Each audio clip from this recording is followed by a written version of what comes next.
Good evening. This is Stephanie from Steph's Tarot Readings and Interpretations. I was wondering today, after I went to my local pharmacy, uh, how long this supply issue is going to last, and how how badly is it going to affect our economy? Because the store was not empty, but there were a lot of lots of holes on the shelves, items that would normally be in their like little slot underneath their price would be is they're gone, and the prices, as we've all seen too. I just got gas, and I know that they've been going. Prices have been going up there. Everything else is just it's out of control, but it's a supply versus demand problem.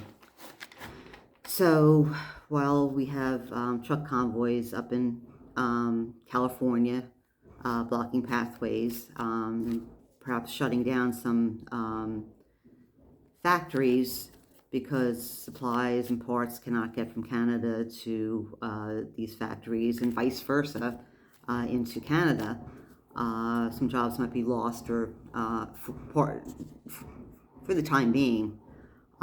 Plus, we have a big issue with our ports, and it's not just California, but it's all over. But we get a lot of product from the Chinese and from Asian countries, and there's still issues. There's issues with the ports themselves not being up to snuff or totally dated compared to what our other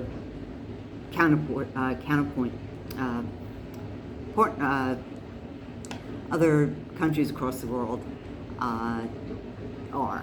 Their ports are streamlined, they're more efficient, and I'm hoping that some of this Build Back America funds go towards also improving and rebuilding ports, because it just seems like we're behind in everything. Because let's face it, I mean, even though, let's face it, a lot of states and those cities that have ports and a lot of things benefit greatly from having something like that, as far as the money, with the jobs, with whatever.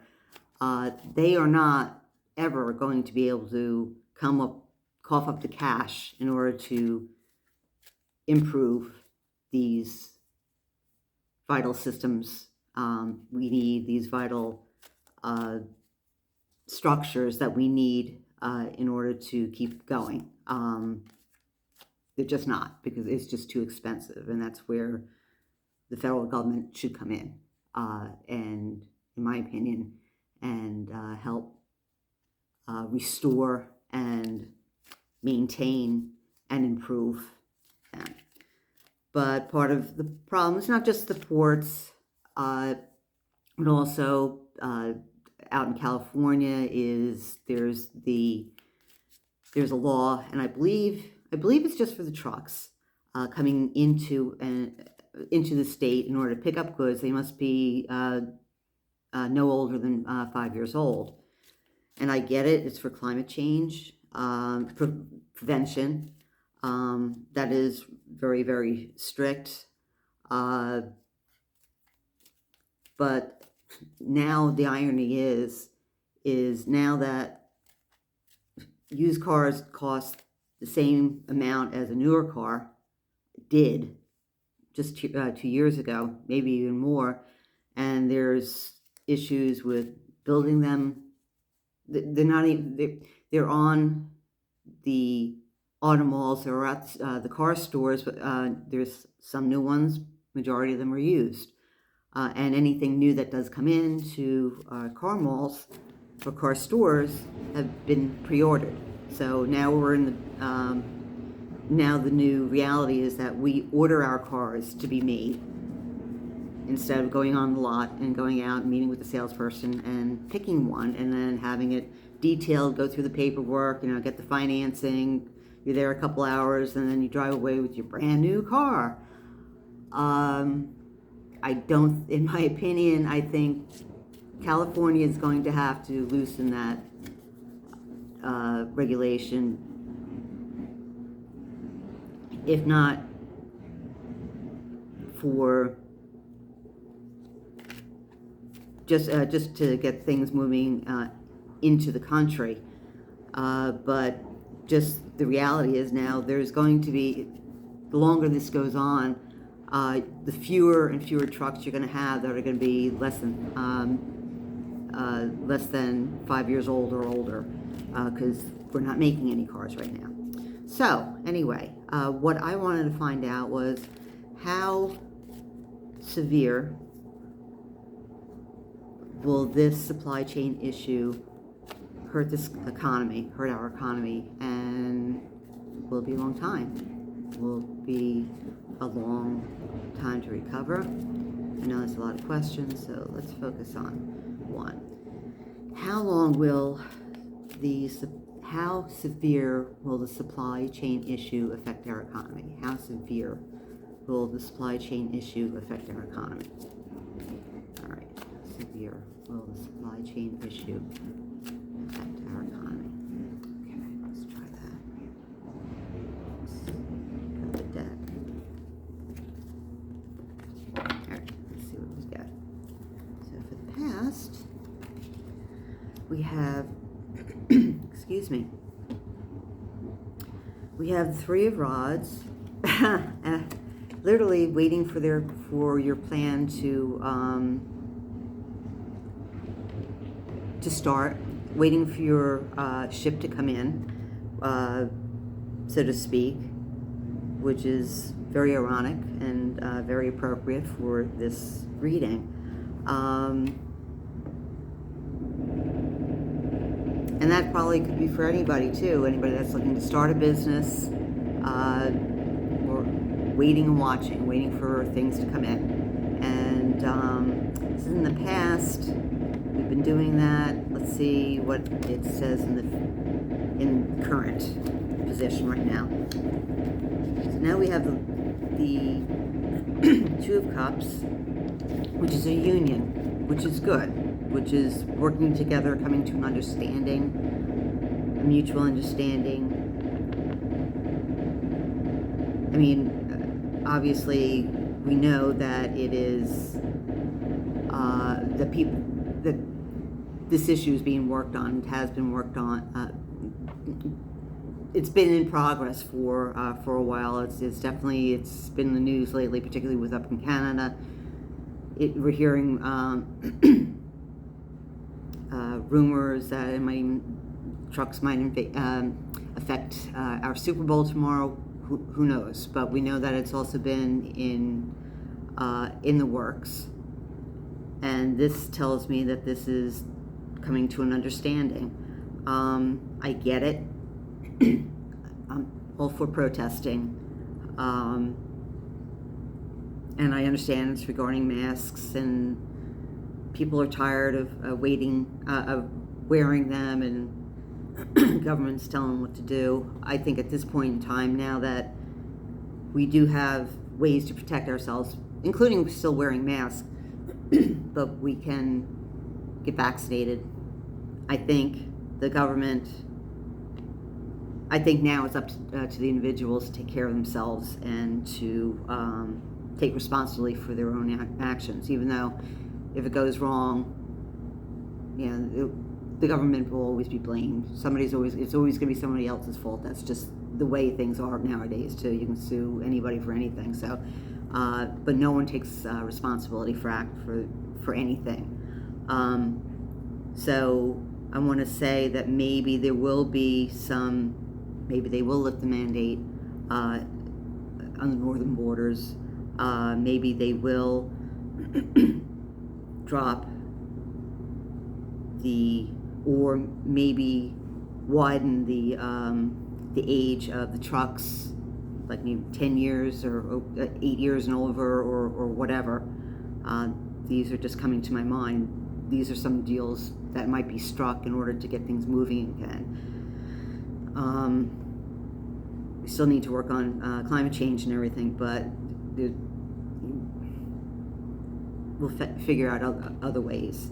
But even coming to some kind of middle, like just increasing the age of the trucks that come across the border might help resolve getting some of these products moved off the ports, off the ships that are still stuck in the ocean and across the country, and start getting them to the factories where people can start building things again, and so on.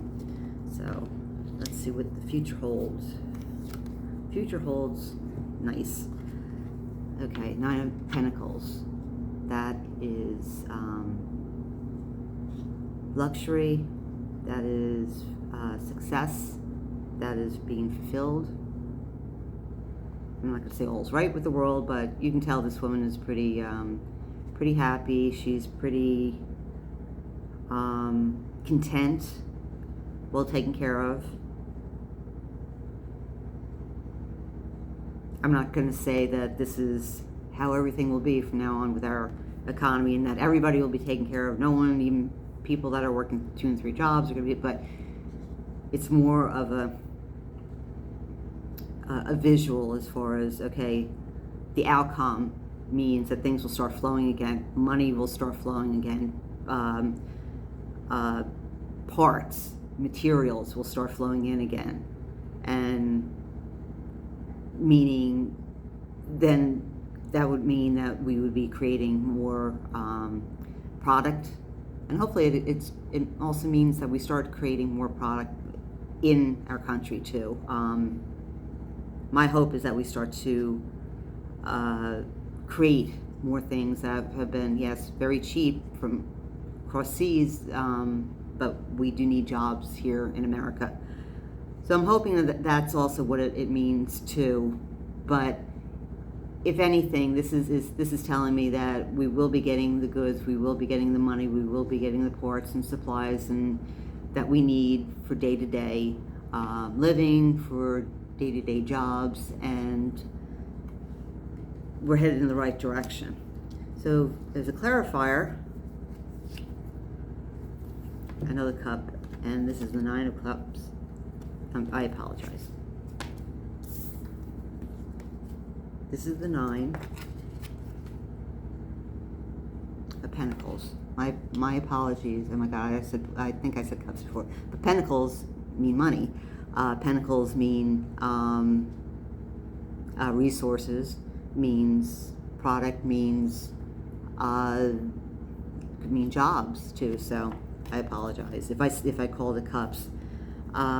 This is the Nine of Cups, and as you can see, it's a happy merchant. Very happy person. Things are going well. He's satisfied. There's lots of money, lots of good feelings on the table. So, yeah, okay. It seems very promising that this will get resolved. And another cup, another Three of Cups means celebration. So hopefully that signifies that all sides will be happy for the most part. There's always going to be good and bad in all deals or compromises or whatever, but people will be celebrating the fact that they have jobs, that they are making money again, that things maybe coming back to normal, but there's hope. There's a lot of hope, and a lot of people will be celebrating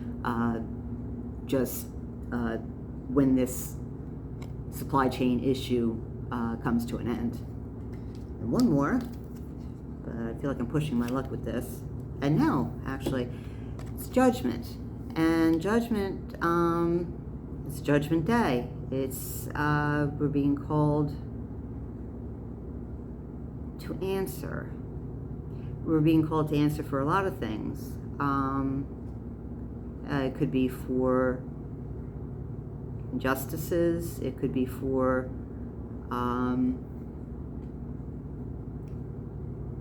it could be for climate, it could be for anything, but we're coming to a judgment period, a judgment time. We are in a judgment period right now. We have been for the last several years.